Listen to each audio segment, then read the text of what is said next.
everyone. This is John Daly. I'm here with my co-host Thomas D. House for another episode of the Reagan Caucus podcast.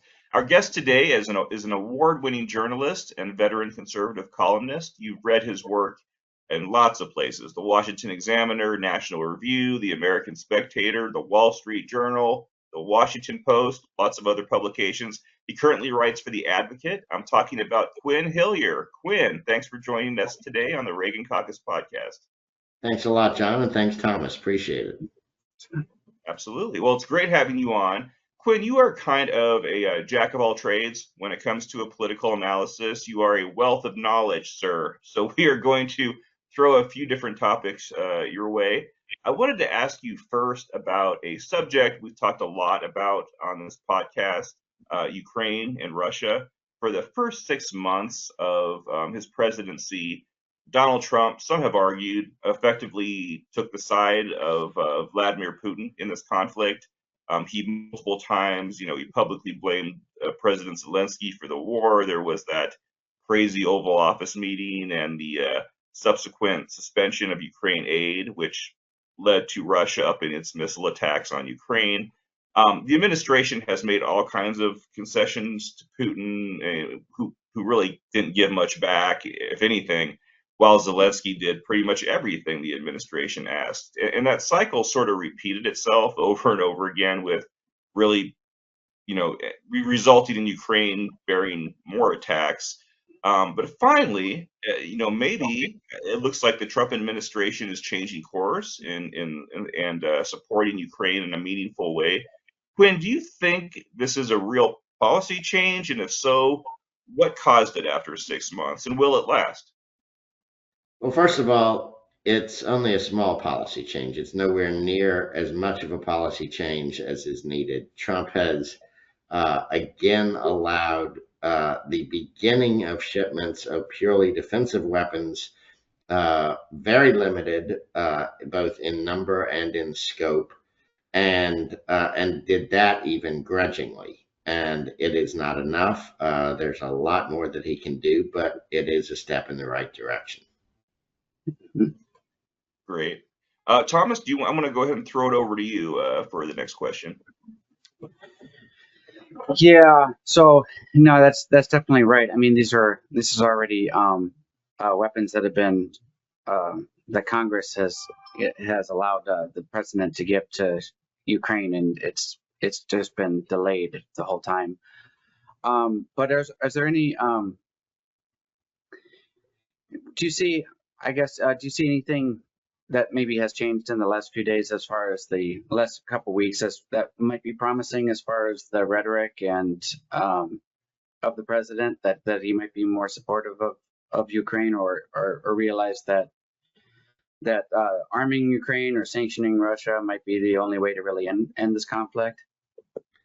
Well, any shift in Ukraine's favor or away from Putin is a good thing, especially coming from the most pro-Kremlin administration in American history, and that includes FDR's administration. And FDR's administration at least had the excuse of trying to beat Hitler.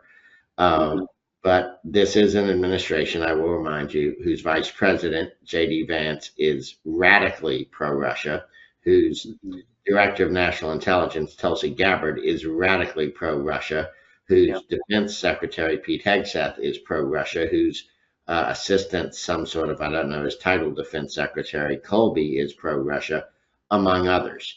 So getting anything in the right direction, meaning the non-pro-Putin, slightly pro-Ukraine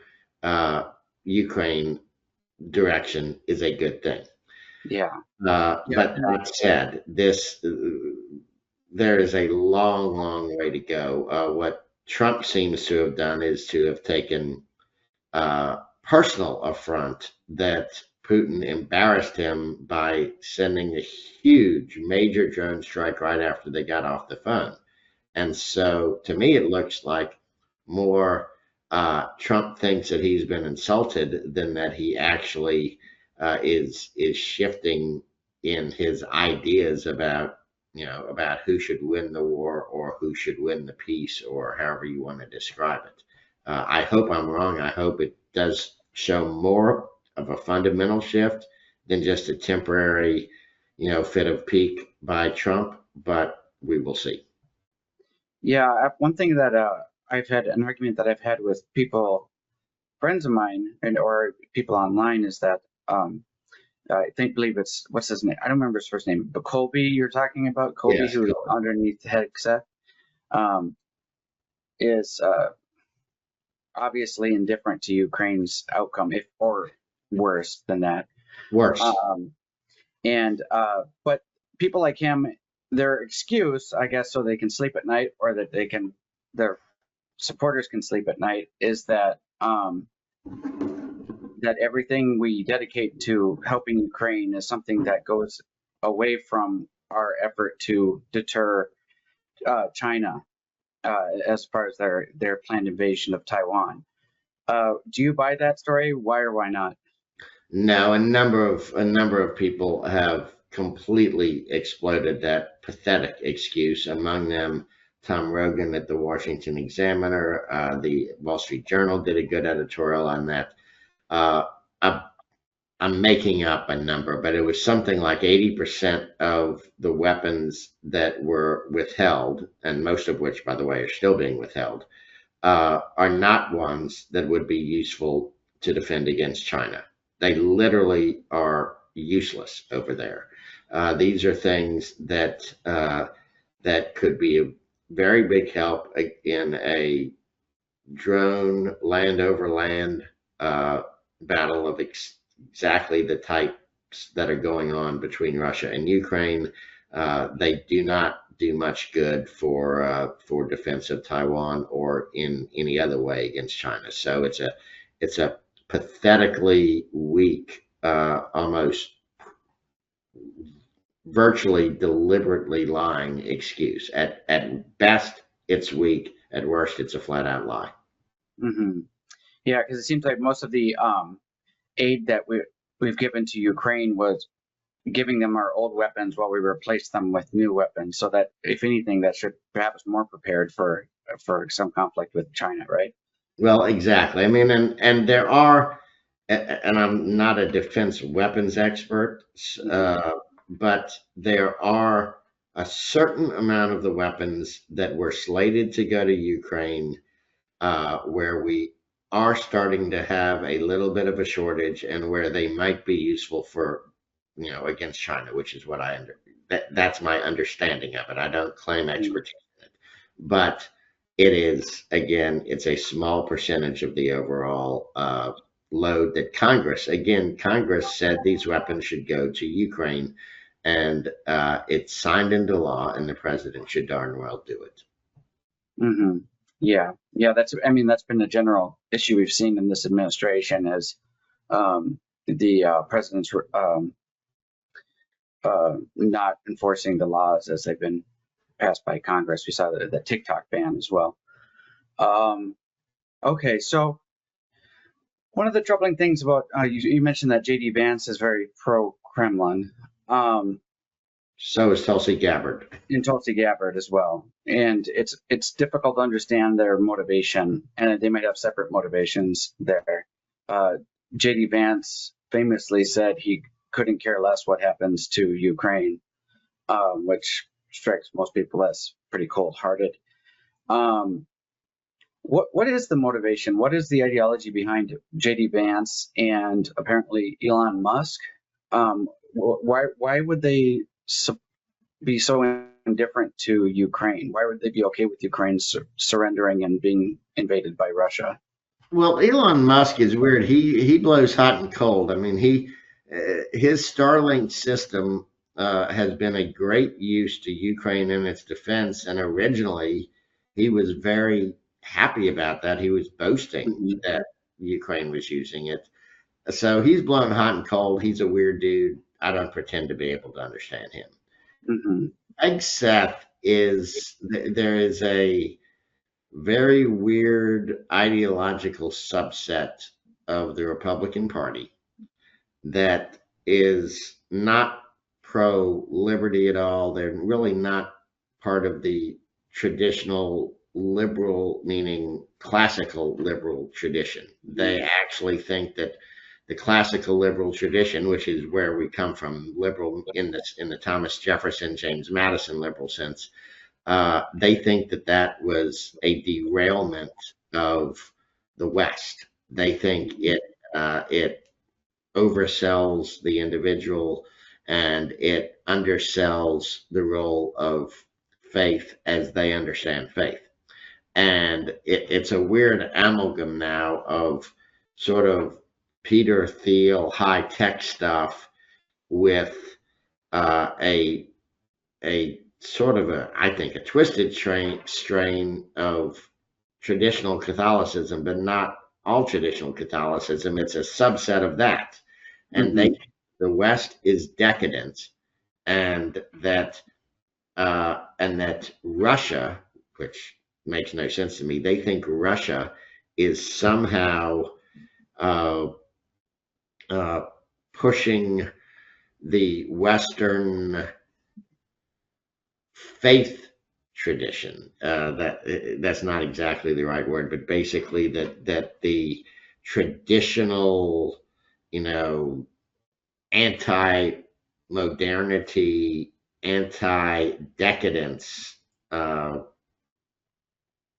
tradition is somehow what they see in Russia, and Mm-hmm. therefore they think that Russia is doing a good thing to fight against all these ideas of individual. I mean, they literally scoff at the idea of individual rights Mm-hmm. and of freedom writ large. They think freedom should only exist within a polity that is dominated by church thinking. Put it that way. Mm-hmm. Mm-hmm. Yeah, there seems to be some weird marriage between the tech authoritarians and the what they call post liberals on the right. And JD Vance is connected with both of them, which is Yeah. so. Well, my understanding is you mentioned the tech authoritarians like Peter Thiel, or his main guy is Curtis Yarwin, right? Who And is a my very understanding is weird Curtis dude. Yarwin Yeah. said at some point that he hoped for Russia to invade Ukraine and then hold Europe in check. Yes, exactly. I mean, he is uh, the epitome of authoritarianism in the, I'll say, sort of close to a strain of Mussolinism. And Mm-hmm. again, I use that advisedly. People too often throw Mussolini in with Hitler. They were very different ideologies. The only thing common among them was the authoritarian part. Yeah. But this is very much the Mussolini, or I don't know, think of some other traditional strongmen. Uh, it's that sort of. I mean, I don't know, maybe Franco or somebody like that. Mm-hmm. Uh, th- that's what they believe in, and it is entirely against the American tradition and the tradition of the classical liberal Western world. Mm-hmm. John, do you have any questions? Yeah, well, I wanted to talk about we had kind of floated some ideas back and forth as when we were outlining this episode, and we want to talk a little bit about the change, the shift in power in the three branches of government. Not all three, but it seems like there's been this pattern, and people could argue that it's been going on. It predates the current administration, but this centralization of power for the presidency is trying to accumulate more power. The Congress seems more than willing to give up more power, which is wild to me. But I've seen Jonah Goldberg at the Dispatch. He's sort of um, described what President Trump is doing as sort of trying to gain wartime powers when we're not at war, and sort of mass. And we've seen this, sort of in the when it comes to internal policing and ICE. You wanted to weigh in on that a little bit, Quinn? Yes, this is going on multiple fronts right now. ICE is just one part of it, but uh, having massive numbers of masked agents who are casting very wide nets without care is a problem. Uh, Masked agents, that's usually a bad thing. That's usually what we see in authoritarian countries. The numbers of it, the sweeping nature of it, the lack of attention to individual circumstances, the mistakes that are being made, literally pulling citizens off the street, American citizens, and then pulling a number of other people who are literally in the process and have in some cases been in the process for years of reporting into the government, letting them know they're here, and in the process of trying to become legal. uh, those are the people that are not supposed to be manhandled, thrown into alligator Alcatraz, places like that. Look, I've been to Guantanamo Bay uh, in Cuba, where we keep the terrorists. The setup in the alligator Alcatraz in Florida is far, far, far more inhumane than even the lies that the left told about what Guantanamo Bay is. So that's one problem. And then the other problem on ICE is it just got overfunded. Yes, we need to beef up border security. I'm pretty tough against illegal immigration. But now we are funding, as of this big bad bill, uh, words used very deliberately, big bad, not big beautiful bill, uh, although there are definitely some good parts in it. We are funding ICE to a greater extent than the entire defense departments of several reasonably large countries. We are funding ICE to a greater extent than we're funding, I think it's the FBI, what is it? Several major American law enforcement departments, all combined, won't be funded as much as ICE is. And what that is it's creating an internal police force, an internal federal police force, masked at that, that is not very accountable. And it's not needed. It's overkill for the job that's out there. When you combine that, and I know I'm going on here, but when you combine that with the willingness to use the National Guard without necessarily going through the proper procedures, which Trump did in Los Angeles. And I'm not saying the National Guard can't ever be called out, but he clearly was at least at the borderline of when and how to call it out, uh, and clearly doesn't care what the rules are. And then when you add in the use of actual active duty military Marines that he sent into Los Angeles, which was basically thumbing his nose at federal law. It's a blatant violation of the Posse Comitatus Act. And he's also talking about using the military as part of border enforcement. Again, there is an American tradition, and it's rooted in the Constitution, of not using active duty military for domestic policing. Trump is very much about using military for domestic policing, and he's also creating this massive force with ICE that they say, okay, right now they're just rounding up immigrants, but as I say, they're also rounding up some American citizens, and they're rounding up some sort of quasi-legal immigrants who are literally self-reporting to the courts, as they've done for 45 years. There's something worrisome about that before you even get into some of the other aspects of centralization of power. Yeah, there really does seem to be it's sort of this some view it as ham-fisted. It's obviously I think there's some overreach. I think there might be some the administration might think it has sort of a mandate, when they look at the polls, because that's where Trump seems to do best is related to immigration, border stuff. But there really is a difference between border security and what's going on now with the addressing of illegal immigrants, in some cases American citizens in this country.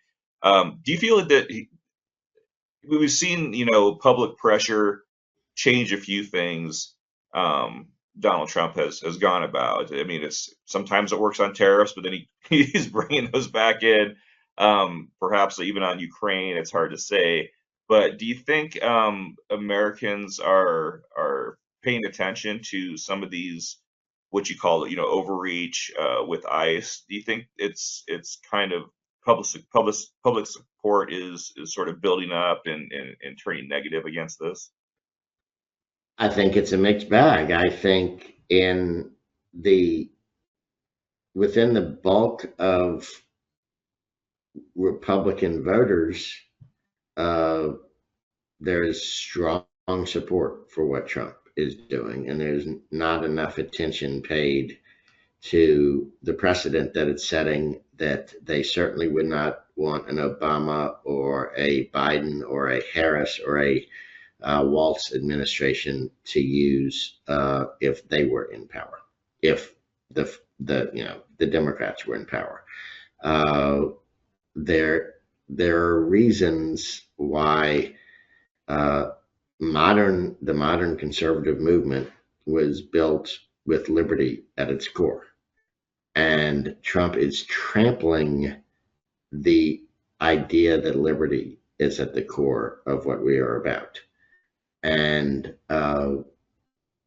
the problem is, again, if, well, one of the problems is if we set the precedent, and not just set the precedent, but create the internal police force, create the militarization of internal enforcement, uh, and then the left gets hold. Imagine if you've got J.D. Vance running against Alexandria or Ocasio-Cortez, and he makes an idiot of himself, and she squeaks by instead of him squeaking by, and she suddenly gains the same powers Trump is exerting right now. Every single member of the MAGA movement would be squealing like stuck pigs, and rightfully so, but they will have brought it on themselves and on all the rest of it, us too. It's interesting because there doesn't really and this I see this on both sides, where there's not really a lot of interest in thinking that far ahead, thinking about what the doors that they're opening for the next team. And I don't know if that's part of that's because um, they figured if the next team overreaches, they can use that as a political weapon against them. They don't care so much about the precedents they're creating, but yeah, it really is this loop that it's I don't I can't just blame one side or the other. It's really both sides seem fine doing things that really haven't been done before, and then kind of washing their hands of any sort of consequences, additional consequences that may come down the line.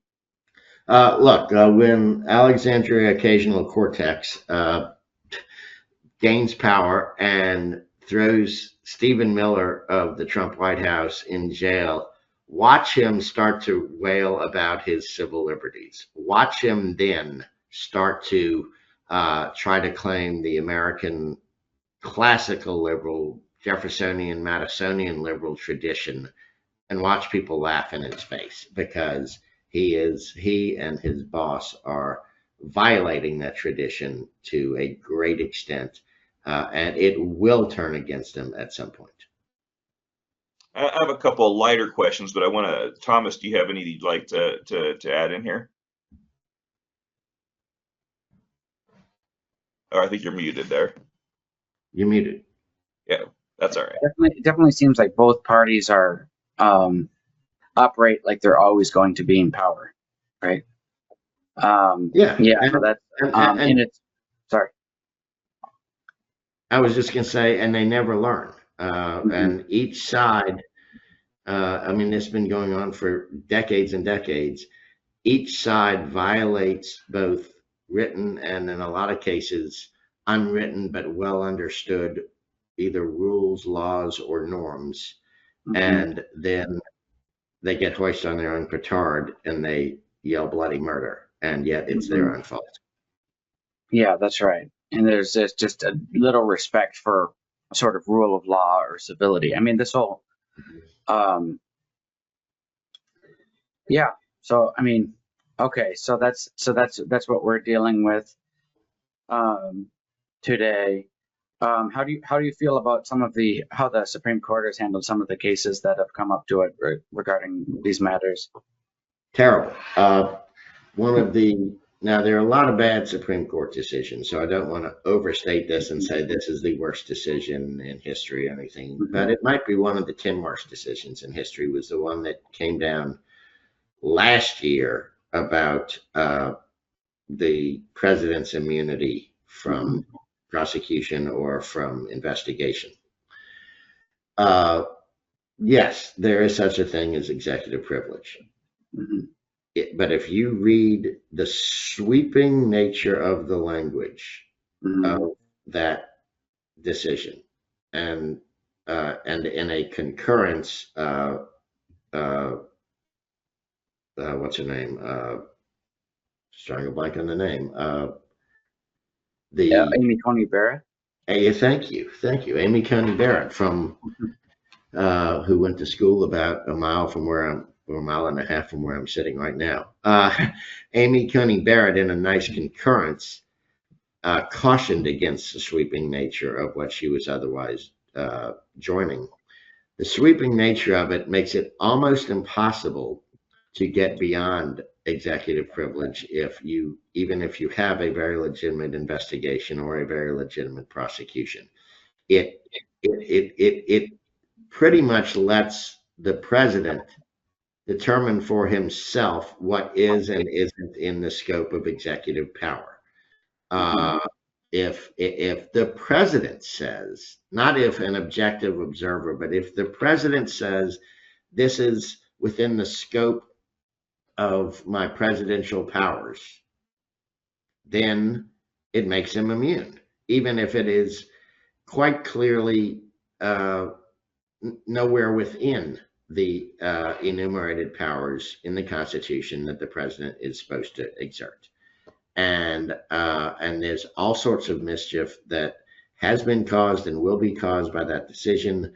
If it had been a much narrower decision, uh, it would have been okay. But there's a strain of legal conservatism which is far, far, far too fond of executive power, and it's not rooted in the Constitution. It just isn't. It is not. It completely violates Madison's idea of the not just the separation of, but the balancing of powers.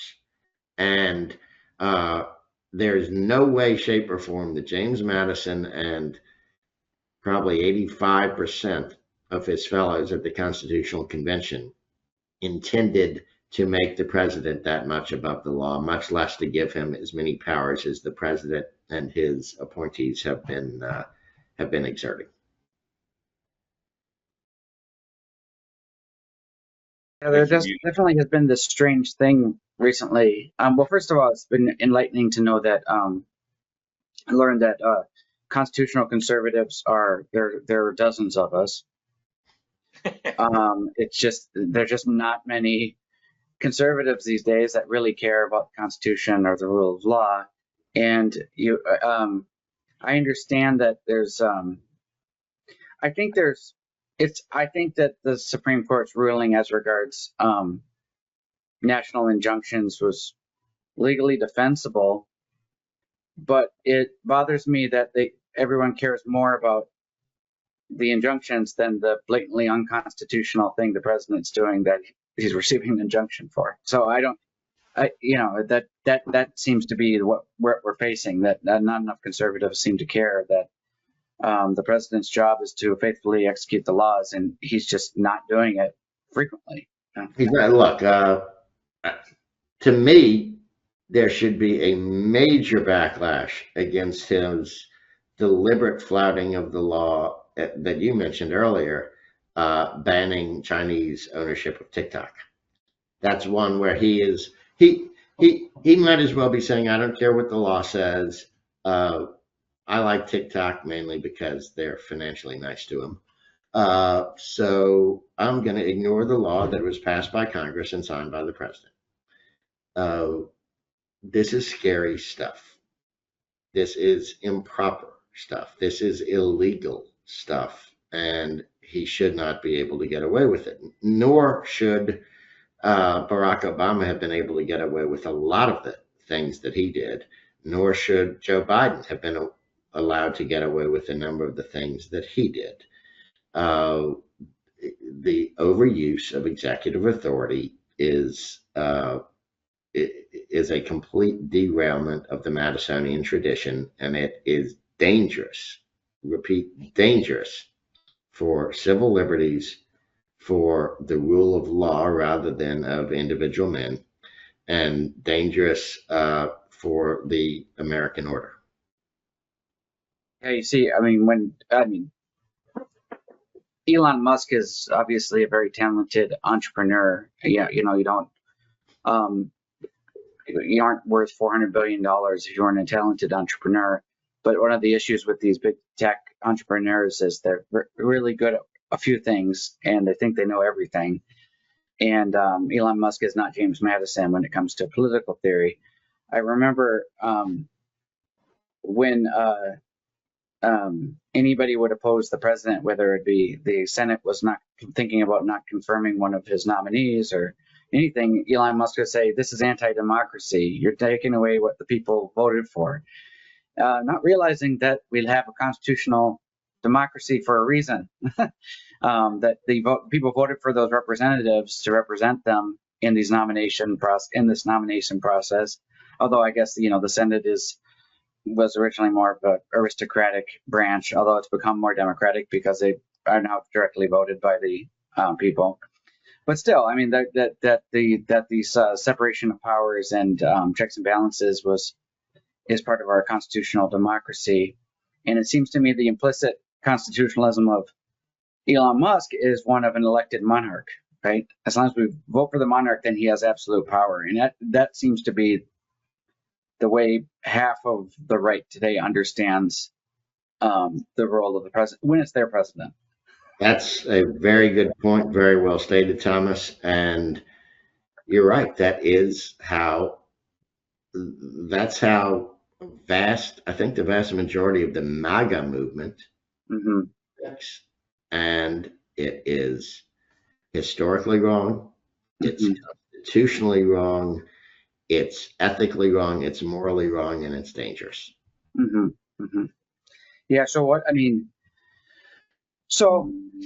does the ping pong game end? If the Democrats are fine with an elected absolutist monarch when they're in power, but they like the Constitution when they're not in power, and the other way around, is that sustainable? Do you think, or is that something we can get by with? No, it's not. It is profoundly destabilizing for the American constitutional republic. And if we don't revert to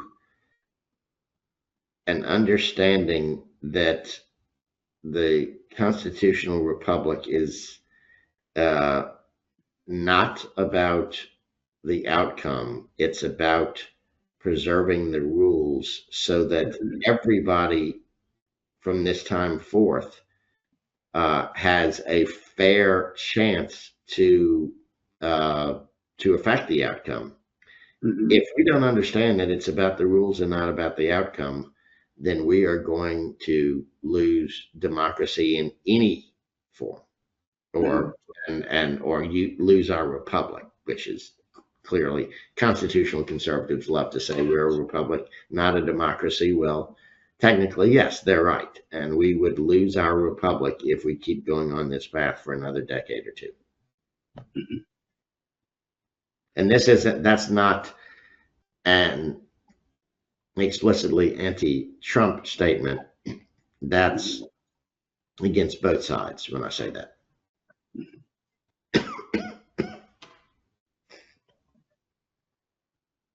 Well, I have a couple. I don't know if Thomas, you had any more you wanted to get in. I have a couple of sort of questions from more of a historical perspective. Do you want to throw in another one first or no?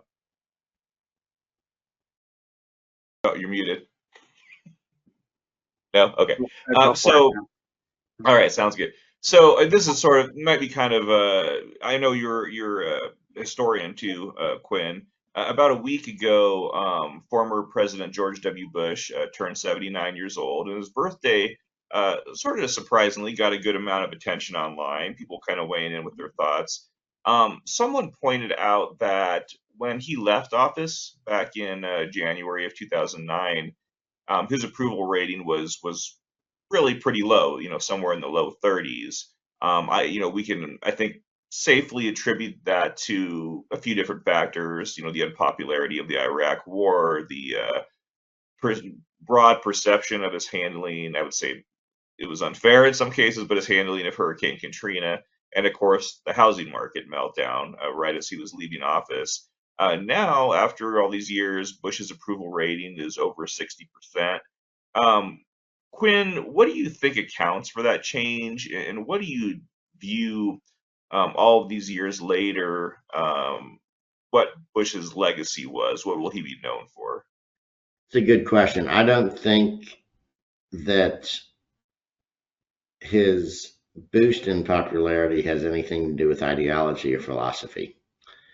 Uh, I think it has more to do with his bearing. He has not engaged in the political fray since very much since he left office. He has not done what, for instance, Barack Obama has done and frequently spoken up and trashed the other party. Uh, he has uh, he has been sort of a model of decorum, and and in doing so, when he does show up, he shows up as basically a nice guy, which he is. I mean, look, he had a little arrogant streak, okay, and it used to drive me crazy. And uh, but there were even then his arrogance wasn't mean; it was jocular, and and in the long run, people like nice guys. And Bush is a nice guy with a good heart, with decent instincts, clearly with a love of country, and uh, and so I think people forgive him some of the things that they held against him. Whether they held against him right or wrongly is a different question. But even if they held some things against him, they sort of forgive him for that uh, because he's an easy personality in the long run to like. And this happens a lot. Former presidents tend to be more popular than years later than they are when they leave, than immediately after they leave the political fray. It happens to almost all of them. I think that with Bush, it's maybe a little more dramatic, but that's because he had dropped so low due to the circumstances uh, that you mentioned, and those circumstances, some of which were of his own making, uh, were sort of pushed him abnormally low, considering how much people sort of liked his personality even then. Yeah, I think there's something definitely. The personality is a big part of it. I think we've seen a lot of those images where he's at events with Michelle Obama, and the two are cozying Mhm. up to each other, and there's something really warm about that. I think that something that we don't really see in today's politics with active politicians, where these people, these big figures from both sides of the political aisle, can really just be around each other and enjoy and seems genuinely enjoy each other's company. I thought it was pretty, I have all kinds of criticisms for Bill Clinton. There's a long list, but I used to believe, and I think we saw most of this during George W. Bush's presidency, but him and George Clinton and George H.W. Bush did a lot of things together. They were out there speaking, not in a political way, just kind of speaking as this front together on cultural issues and some cases, kindness. And I thought that Haiti, was, Haiti was a big one too. who's that? Haiti, the Yes, crisis, yes. the what was it, a hurricane or a flood or a fire, something in Haiti, relief for the island of Haiti. Yeah, That's right. Yeah, I forgot about that. That was sort of a big issue for them. But yeah, I think that is something that Americans really, for the most part, not hardcore partisans, but Americans really like to see. They like to see this division, this political division, kind of fade away in cases like this. And yeah, I think he sort of Bush sort of exemplifies that. he definitely exemplifies that, and that's because he genuinely feels and has always acted like that. Even when he was president, he didn't get, at least not often, get personal with his political foes. They got very personal against him. But to show, to support what you say about what sort of a broad swath of middle America likes, if I hear one more time the myth that Ronald Reagan and Tip O'Neill were good buddies who frequently had a beer together after work, I might get sick because it's not true. But the reason it has caught on so much is because a vast majority of the American public wants to believe it. And while it is exaggerated, there clearly were times when, even just to send the message that this is how people should act, there were a couple of times when Reagan and O'Neill did do that. And that was them making a nod to the ideal. And then I will say, when Reagan was shot, Tip O'Neill went to his hospital room and fell on his knees and started praying. And it was, by all accounts, very sincere and very genuine. So I'm not completely dismissing the idea that there was something there. But the bigger point is, even to the even well beyond the point where the Reagan O'Neill thing was genuine, the American people want to believe that it's genuine. And I don't understand why more politicians today don't pick up on that and try, somebody's going to step out at some point and be the counterculture, meaning counter of today's political culture, the countercultural figure that actually does show genuine decency, respect across the aisle, even while fighting hard for his principles. Uh, just the genuine uh, ability to see beyond politics to people that George W. Bush actually showed and has shown since he left office. Sorry to be so long-winded about that, but I think it's important. I've written a lot about that over the years, and it's just, it is so important for the nature of our political system to work, and we need to have more of it. And that's actually a good segue into my last question. Earlier this month, Quinn, you wrote a very good Fourth of July piece for the Advocate, in which you looked at some positives, even in today's politics, which we don't really hear that much about. And can you talk about that piece a bit, and what has given you some hope as someone who has long observed and navigated the political scene in this country? Well, in retrospect, I wish I'd chosen at least one example of something where somebody survived after showing honor in politics. I realize later all the ones that I put forward were people that risked their careers because of principle and because of principles of honor, uh, but they all ended up getting trounced. I do actually think you can do that and win, but it is a fact that Jeff Sessions, from where I live in Alabama, uh, who was very, very pro-Trump, still is pro-Trump, uh, that he followed the rules to the detriment of his own career. When the chief ethics office of the Justice Department told him that he must recuse from the Russia case, then he followed the rules, even though Trump made it clear that that if he recused, basically he was going to be out the door. And Sessions, who very much supported Trump in general, said, I mean, the man's an Eagle Scout.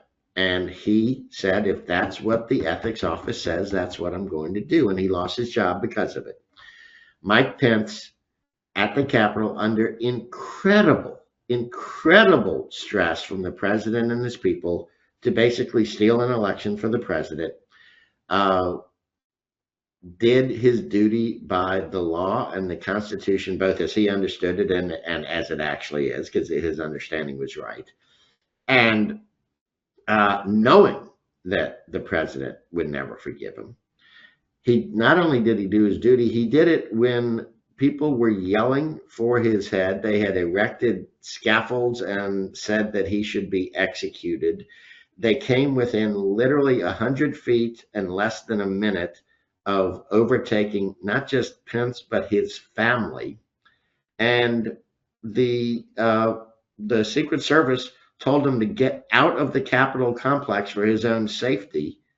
And he refused. He said, I'm staying right here they had a sort of a hideaway in a garage, saying, I'm staying right here because we need, as soon as you clear these people out, we need to get back to work.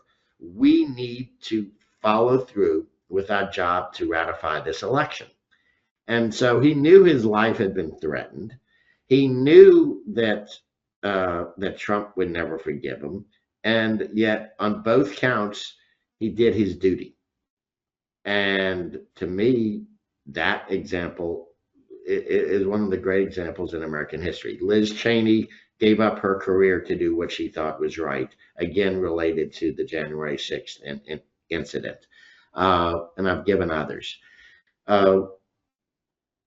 Honor, duty, patriotism, following the rule of law is important. And there used to be a sense of honor in our politics, and we need to recover it.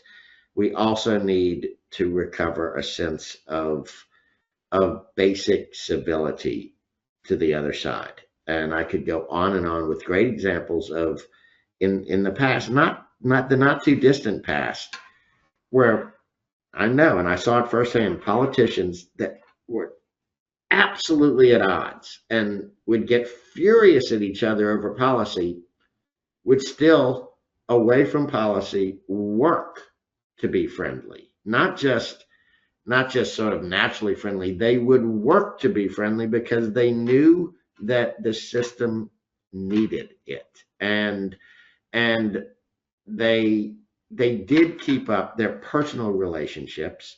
And not only that, but they thrived as politicians. And they kept winning, which shows that you can do that and keep winning. We need to rediscover that. I absolutely agree. Do you want to add anything, Thomas? No, I don't. I'm good. This has been very good. Thank you. Thank you. Absolutely. Well, Quin, we really appreciate you coming on the Reagan Caucus podcast today. It's always good talking to you. You're able to talk about all kinds of topics, which I really appreciate. And you're a great guy too. And so it's always good to hear from you. We'd love to have you join us again sometime. I would love to. Just about any time you want. Give me a few days' notice. But John and Thomas, thank you both very much for having me on. Appreciate it. Absolutely, absolutely. And for everybody who watched today, thanks for tuning in. If you watched today's episode on YouTube, as always, make sure that you like the video and subscribe to our channel. If you're listening to us on Spotify or Apple Podcasts or some other audio platform, please like and subscribe as well. And we will see you all next time on the Reagan Caucus podcast.